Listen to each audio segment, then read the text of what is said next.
जंजाळासारखं कुशल सर्व गुण संपन्न नेतृत्व आम्हाला मिळालं हे आमचं भाग्य आहे। त्यांना जे काही इतका मोठा पदभार मिळालेला आहे, खऱ्या अर्थानं आम्ही त्याच्यापासून मुकलो असतो। त्यांनी ते उपमहापौर पदाचा कार्यभार चांगला करावा, माझ्या त्यांना त्या कार्यकालामध्ये चांगलं काम केलं तर भविष्यात ते महाराष्ट्राचे मुख्यमंत्री हो अशी माझी त्यांना शुभेच्छा।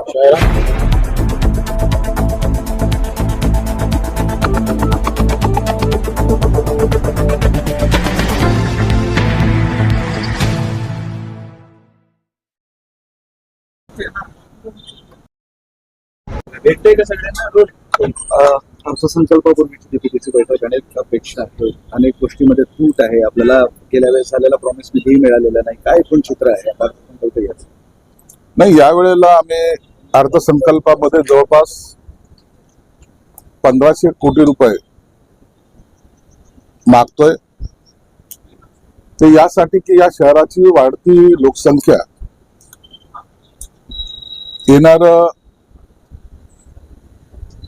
इंडस्ट्रीज या सर्व पाहून आता आम्हाला भरीव तरतूद ही मिळाली पाहिजे। आणि म्हणून आमचा प्रयत्न हाच राहील की दरवेळेला या शहराला त्याचा असलेला बॅकलॉग हा कधी भरून निघाला नाही, तर या वेळेला मुख्यमंत्री देवेंद्र फडणवीस साहेब हे याकडे जातीने लक्ष देऊन आम्हाला न्याय देण्याचा प्रयत्न करतील। राजकीय प्रश्न आहे, राष्ट्रवादी विलिनीकरणाचा सगळा प्रकार सुरू होता।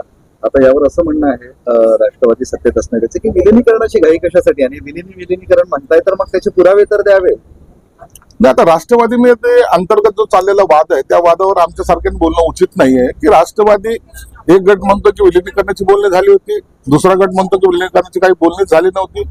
आता ज्यांच्या समोर हे सगळं काही प्रकार घडले होते ते अजितदादा आज हयात नाहीत, म्हणून आता नेमकं काय घडलं, त्याचे काय पुरावे आहेत या खोलात जाण्यापेक्षा त्या दोन्ही पक्षाचं एकमेकाशी असलेलं आता नातं मला वाटतं आता दूर होत चाललेलं आहे, म्हणून विलीनीकरण होईल अशी शक्यता थोडी कमी वाटतं। चोऱ्या असं म्हणतात की दादाच राहिले नाही, आता कुणाबद्दल जुनं काढून जुन्यावर चर्चा काय करतात? मग जुन्यावर तेच आहे ना, आता जुन्यावर चर्चा करून काय अर्थ नाही।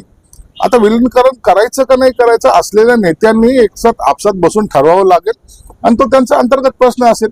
आता एक जण या विलीनीकरणासाठी मान्यच नाहीये त्यांना विलीनीकरण, म्हणून मला वाटतं विलीनीकरणाचं तर हे जे काही आहे फॉर्म्युले एक पुढच्या आठवड्यामध्ये संपून जातो। रोहित पवारांचे सातत्याने गंभीर आरोप सुरू आहे या सगळ्या प्रकरणावर, तुम्ही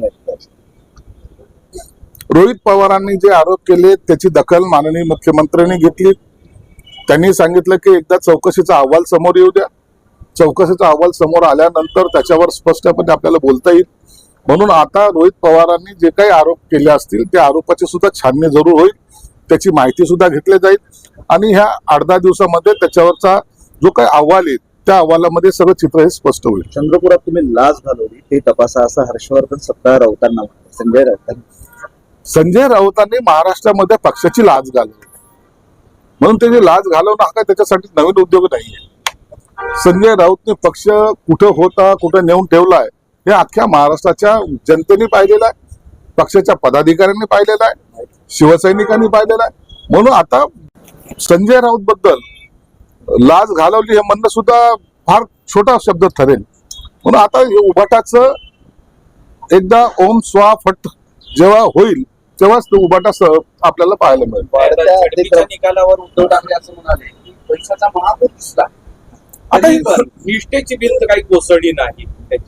आता हे आता मनाला समाधान देण्यासाठी असे वाक्य चांगले वाटतात, परंतु एकदा पराभव हा पराभव असतो, तो कुणाचा काय असत। अनेक दिग्गजाचे लोक पडली म्हणून त्यांनी पराभव मान्य केला नाही अशातला भाग नाही। एकदा निवडणूक आहे याच्यामध्ये सर्व तंतमंत सगळं अवलंबले जातात आणि जो निकाल येईल तो सर्वांना मान्य करायचा असतो। वाढत्या अतिक्रमणामुळे मुंबईत रस्त्यांची इतकी वाईट अवस्था झाली आहे की पुढच्या 10 वर्षात मुंबईकर घोड्यानं प्रवास करतील असं उच्च न्यायालयाने महापालिकेवर ताशेरे ओढले। गेल्या काही वर्षाची ट्रॅफिक अवस्था बघतो, काय सांगतात?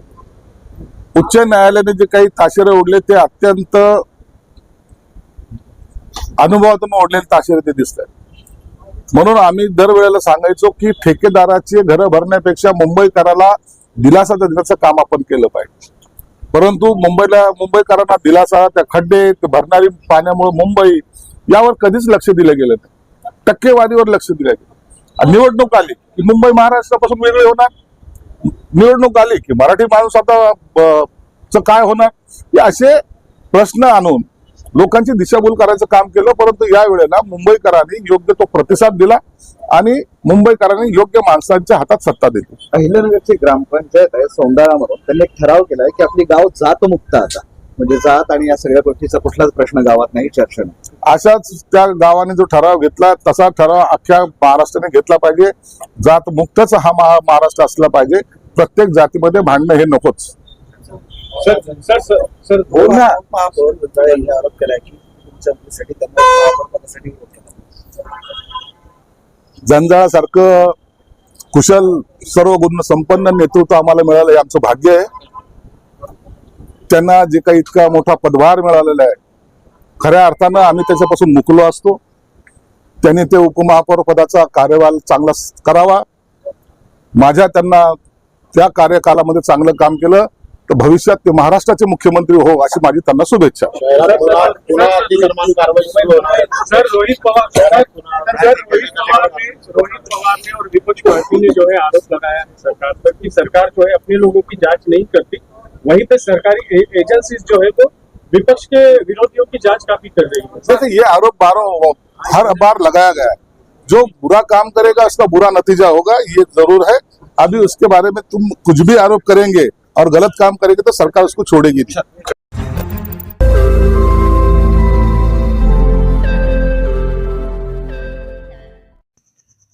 रोज नई खबरों को देखने के लिए हमारे औरंगाबाद समाचार चैनल को सब्सक्राइब कीजिए और नोटिफिकेशन पाने के लिए हमारे बेल आइकन को दबाइए ताकि हर खबर की नोटिफिकेशन आपको मिलती रहे.